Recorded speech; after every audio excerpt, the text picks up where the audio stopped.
Thank you so much. అందరికీ thank you అండి. ఈరోజు మనం సినిమా వాళ్ళ గురించి మాట్లాడుకుందాం. 2 సినిమాని చంపేసే వాళ్ళ గురించి మాట్లాడుకుందాం. 3 మన సినిమా గురించి మాట్లాడుకుందాం. ఓకేనా? ఓకే.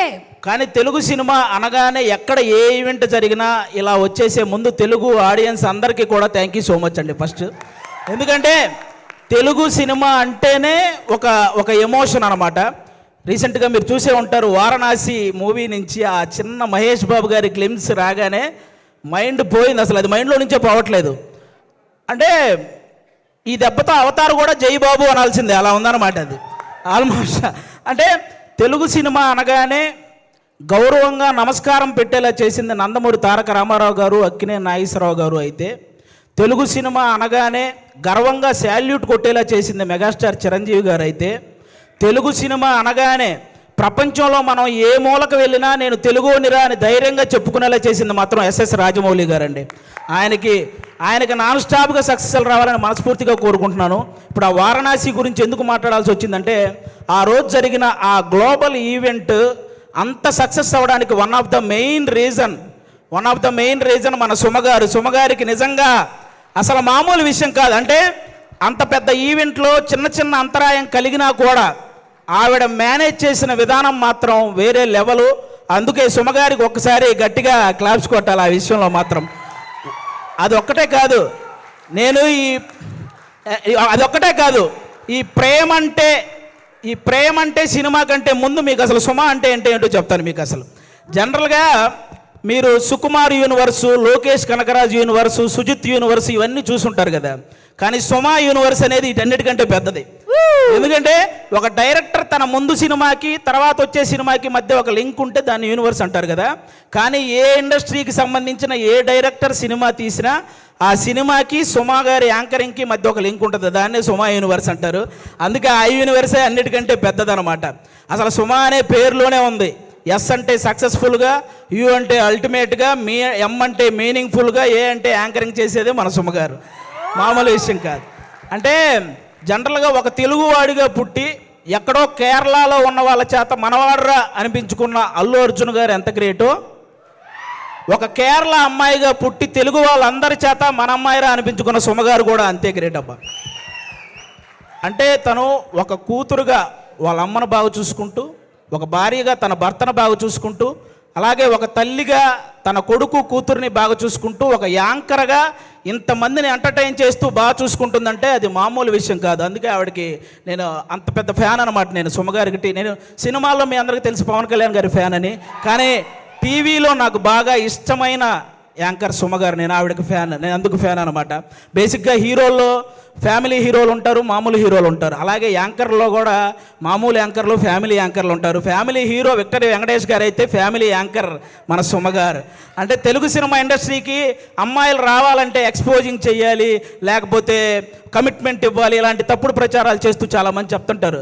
కానీ టాలెంట్ ఉంటే అవేం చెయ్యక్కర్లేదు అని నిరూపించినటువంటి మహిళ మన సుమగారు. అంటే మెగాస్టార్ చిరంజీవి గారిని చూసి ఎంతమంది అబ్బాయిలు అయితే ఇన్స్పిరేషన్గా తీసుకొని ఇండస్ట్రీకి వచ్చారో, అలా సుమగారిని ఇన్స్పిరేషన్గా తీసుకొని ఇండస్ట్రీకి వచ్చిన అమ్మాయిలు చాలామంది ఉన్నారు. ఆ విధంగా కూడా ఆమెకి హ్యాట్స్ ఆఫ్ చెప్పుకోవాలి. ఒక ఈవెంట్ అంటే ఆల్మోస్ట్ 4 గంటలు నిలబడి ఆవిడ ఒక్కటే ఎంటర్టైన్ చేస్తూ ఉంటుంది. అలాగే ఒక టీవీ షో చేయాలంటే ఆల్మోస్ట్ 14 గంటలు నిలబడాలి. అంటే ఈవెన్ లేడీస్ ప్రాబ్లమ్స్ ఉన్నా కూడా ఆ పెయిన్ ఫేస్ మీద తెలియకుండా ఇంతమందిని ఎంటర్టైన్ చేస్తూ వస్తుంది. అంటే తను నిలబడి ఒక షోని నిలబెట్టగలిగే ఏకైక యాంకర్ మన సుమగారు. ఆల్మోస్ట్ ఇప్పుడు కాదు, 91లో వచ్చారండి. 91 నుంచి, అంటే 34 సంవత్సరాల నుంచి నాన్ స్టాప్గా మనందరినీ ఎంటర్టైన్ చేస్తూ తన ప్రమోషన్స్తో ఎన్నో సినిమాలను సక్సెస్ చేసిన సుమగారికి కూర్చొని కాదు, ఒక్కసారి అందరూ స్టాండింగ్ ఓవేషన్ ఇచ్చి క్లాప్స్ కొట్టాలని మనస్ఫూర్తిగా కోరుకుంటున్నాను. సీరియస్లీ అసలు అంటే నాకు ఇష్టమైన హీరోలకి, కమెడియన్లకి, డైరెక్టర్లకి, వీళ్ళందరికీ చాలామందికి పద్మశ్రీ, అలాగే పద్మభూషణ్ ఇలాంటి అవార్డులు మీరు రావటం చూశారు. అవన్నీ మనకు కూడా చాలా హ్యాపీనెస్ని ఇచ్చాయన్నమాట. తన ప్రొఫెషన్లో ఇంతమందిని ఎంటర్టైన్ చేస్తూ ఇంతమంది చేత ఒక గౌరవం దక్కించుకున్నటువంటి సుమగారికి కూడా అలాంటి అరుదైన గౌరవం దక్కాలని నేను మనస్ఫూర్తిగా కోరుకుంటున్నాను. నిజంగా థ్యాంక్ యూ సో మచ్ సుమగారు. మీతో పాటు ఈ సినిమాలో చేయడం నిజంగా మా అందరి అదృష్టం. అది నేను నేను నేను షోల్లో చాలాసార్లు అప్పుడప్పుడు ఈవెంట్స్లో చేశాను, కానీ ఒక ఫుల్ ప్లెడ్జ్డ్గా ఎప్పుడూ మీతో పాటు ఒక ట్రావెల్ చేయలేదు. ఈ సినిమాలో చేయగలిగాను కాబట్టి నిజంగా థ్యాంక్ యూ సో మచ్ అండి దానికి. Thank you. ఇప్పుడు అది ఒక్కటే మాట, అంటే నేను మళ్ళీ మీ మీద పని చేస్తే ఈ సీరియస్నెస్ అంతా పోతుంది. సో నేను దీన్ని చాలా సీరియస్గానే తీసుకుంటున్నాను. అండ్ అలాగే అది అయిపోయింది కాబట్టి టాపిక్, వెనకాల వచ్చింది మా అక్క అనుకున్నారు, మా అమ్మ. మీ అమ్మగారు? అవును, యంగ్ అండ్ డైనమిక్. అది థ్యాంక్ యూ సో మచ్ అండి. అలాగే ఇప్పుడు మనం సినిమా వాళ్ళ గురించి మాట్లాడుకున్నాం, ఇప్పుడు సినిమాని చంపేసే వాళ్ళ గురించి మాట్లాడుకుందాం, ఓకేనా? బేసిక్గా సినిమా ఇండస్ట్రీలో ఉన్న పెద్ద పెద్ద వాళ్ళందరికీ ఒకే ఒక్క ఇదండి, ఎవరైతే సినిమా ఇండస్ట్రీలో రైటర్స్ ఉంటారో వాళ్ళని మాత్రం ఇంకొంచెం కేరింగ్గా ఇంకొంచెం వాల్యూ ఇవ్వాలని వాళ్ళకి నేను మనస్ఫూర్తిగా కోరుకుంటున్నాను. ఎందుకంటే రైటర్ అంటే వాడు ఇచ్చింది తీసుకుంటూ చెప్పింది రాసుకుంటూ వెళ్ళిపోతాడనే ఒక చిన్న ఆలోచన నుంచి రైటర్ అనేవాడు ఒక్కసారి నాకు ఎందుకులే అనుకుంటే ఇండస్ట్రీలో ఎవ్వరికీ పని ఉండదు అనే ఒక పెద్ద ఆలోచన చేయాలని నేను మనస్ఫూర్తిగా కోరుకుంటున్నాను. ఎందుకంటే సినిమా ఇండస్ట్రీకి రైటర్ అనేవాడే ఒక హార్ట్ లాంటి వాడు. గుండె కొట్టుకోకపోతే ప్రాణం పోద్ది, అలాగే రైటర్ అనేవాడు పెన్ను పట్టుకోకపోతే ఖచ్చితంగా సినిమా పోద్ది. అందుకే రైటర్లందరినీ ఒక్కసారి సినిమా ఇండస్ట్రీలో ఉన్న రైటర్లందరినీ గ్యాదర్ చేసి వాళ్ళ కష్టసుఖాలు తెలుసుకొని వాళ్ళకు ఒక నూతన ఉత్సాహాన్ని ఇస్తే ఆటోమేటిక్గా మంచి సినిమాలు వస్తూ ఉంటాయి.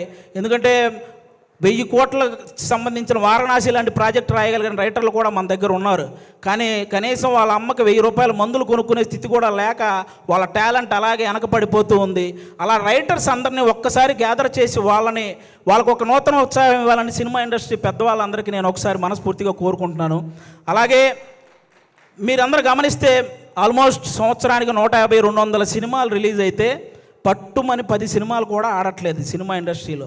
అంటే సినిమాలేమో ఆకాశంలో చుక్కల్లాగా లెక్క పెట్టలేనని వస్తున్నాయి, హిట్లు మాత్రం మన చేతికున్న వేలలాగా లెక్కబట్టగలిగే అన్ని కూడా రావట్లేదు. అంటే దానికి అంటే ఏదైతే ఎంత కష్టం వచ్చినా నిలబడ్డ ఆ 4 ప్రొడ్యూసర్లు వాళ్ళ సంగతి పక్కన పెడితే ఎంతమంది ప్రొడ్యూసర్లు ఇలా వచ్చి మళ్ళీ అలా ఊరెళ్ళిపోతున్నారో మీకు తెలియదు.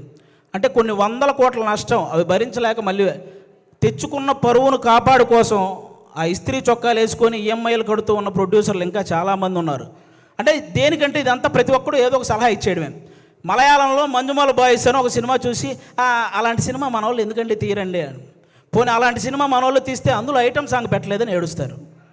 పోనీ ఏదో ఫ్రెష్ కంటెంట్ ఉండాలి కదండి, ఫ్రెష్ కంటెంట్ కావాలి కదండి, ఫ్రెష్ కంటెంట్ తీసి రిలీజ్ చేస్తే రిలీజ్ రోజు ఫ్లాప్ చేసేసి రిలీజ్కి వచ్చి పాటలు పాడుతుంటారు. రూబా రూబా సదాశివ సన్యాసి ఇలా పాడేస్తుంటారు రిలీజులకు వచ్చి. రిలీజ్ రోజు మనకి ఏం తెలియదు. అలా అంటే ఆ విధంగా ఎవరికి వాళ్ళు సలహాలు ఇచ్చేసి ఆ సినిమాని ఏదో రూపంలో చంపేస్తూ వస్తున్నారు. దానివల్ల ఎక్కువ నష్టం ప్రొడ్యూసర్లకే జరుగుతుంది. వీటన్నిటికంటే ఏదైతే కొన్ని సంవత్సరాల నుంచి మన తెలుగు సినిమాకి బొమ్మ చూపించిన ఐబొమ్మ అనేది ఒకటి ఉందో ఆ దరిద్రం ఇప్పటితో అయితే పోయింది. కానీ దానికంటే పెద్ద దరిద్రం ఏముందంటే సోషల్ మీడియాలో వచ్చే నెగిటివిటీ. అంటే లెజెండరీ యాక్టర్స్ దగ్గర నుంచి ఇప్పుడిప్పుడే ఎదుగుదామని వస్తున్న ప్రతి యాక్టర్ మీద కూడా సోషల్ మీడియాలో విపరీతమైన నెగిటివిటీ. అది కొంతమందికి ఇప్పుడు నాలాంటి వాడు మీరు చేశారనుకో నాకు పెద్ద బాధ ఏమి ఉండదు, నేను మా ఇంట్లో అమ్మా నాన్నలకు నేను చెప్పుకోగలను, అవేం పర్లేదు నేను చూసుకుంటాను. కానీ కొంతమంది అందరికీ అలా ఉండదు. కొంతమంది వాళ్ళ పేరెంట్స్ సెన్సిటివ్ అయి ఉండొచ్చు, ఆ పర్టికులర్ యాక్టర్ సెన్సిటివ్ అయి ఉండొచ్చు. అలా ట్రోల్ చేయడం వల్ల వాళ్ళు మనస్తాపానికి గురైపోయి ఖచ్చితంగా వాళ్ళు చేసే ప్రాజెక్టుల విషయంలో కానీ వాళ్ళు చేసే పనుల విషయంలో కానీ వెనకపడుతూ ఉంటారు. అది మీరు గమనించాలి. నేను ఓన్లీ ఏదో చిన్న చిన్న వాళ్ళ గురించి చెప్పట్లేదు, మన తెలుగు సినిమాని